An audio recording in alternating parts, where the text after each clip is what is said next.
comment seront-ils sauvés s'ils n'invoquent pas? Et comment vont-ils invoquer s'ils n'entendent pas? Et comment vont-ils entendre si personne ne prêche? Et comment va-t-on prêcher si personne n'envoie? Donc il faut que Dieu envoie, et celui qui est envoyé obéisse. Et quand il parle, le païen entend.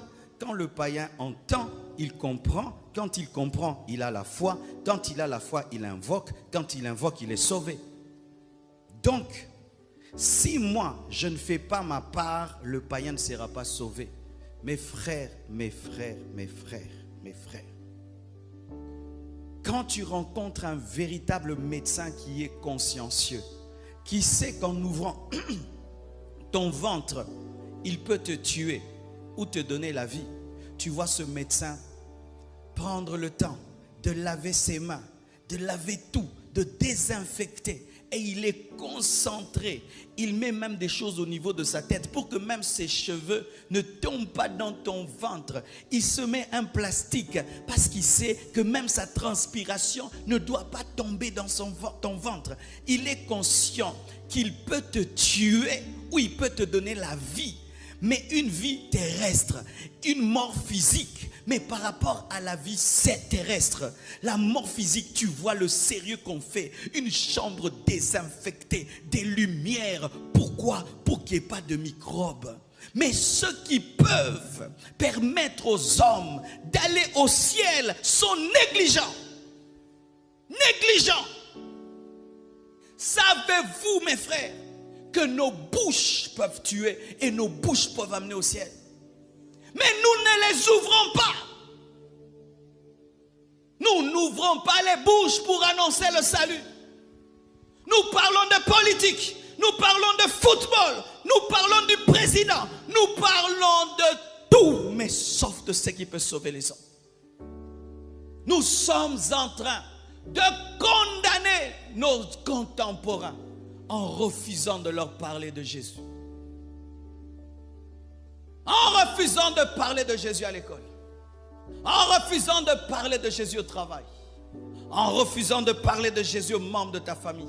Tu es en train de leur fermer le ciel. Pourquoi on prêche l'évangile? Parce qu'il faut prêcher pour que les gens soient sauvés. Ils ne seront pas sauvés s'ils n'entendent pas. Parce que pour invoquer, il faut avoir l'information. Ta bouche peut sauver. Ta bouche peut tuer. Malheureusement, ta bouche tue plus qu'elle ne sauve.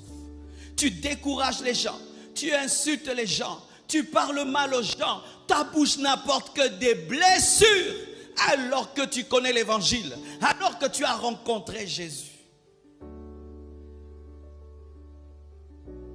Si je te prêche de tout mon cœur, parce que je sais que la parole peut sauver un homme. La parole peut sauver un homme. Vous savez, à l'âge de 10 ans, de 15 ans, j'étais attaqué par des esprits et je commençais à mourir. Ma bouche ne s'ouvrait pas, mais dans mon esprit, je me suis souvenu. Quelqu'un m'avait dit, Marcelo, si les démons t'attaquent, dis seulement Jésus. Et j'ai dit Jésus dans ma bouche spirituelle, les démons sont partis. Pourquoi j'ai parlé? C'est parce que j'avais entendu. Et comment j'ai entendu? C'est parce que quelqu'un avait ouvert la bouche. Ouvrez vos bouches pour sauver. Ouvrez vos bouches pour sauver. Ton voisin sera sauvé par ta bouche. Tes enfants seront sauvés par ta bouche. Mais si tu n'ouvres pas ta bouche, les hommes vont aller en enfer. Les hommes vont aller en enfer parce que tu es négligent. Tu es timide. Tu as peur. Tu as peur et tu tues les gens. Vous tous qui êtes ici, si vous montez là, on vous donne un micro. Sur 8000 personnes, au moins 7000 vont dire quelqu'un m'a parlé. Vrai ou faux? Les autres, ils peuvent dire j'ai eu une apparition de Jésus, ceci. Mais 7000 vont dire on m'avait prêché, on m'avait prêché. C'est-à-dire une bouche s'est ouverte. Parlez, parlez. Nous évangélisons pour sauver. Et donc, si nous n'évangélisons pas, nous condamnons. Et à cause de nous, les gens iront en enfer. Pourquoi évangéliser? Pour laver nos mains du sang des païens.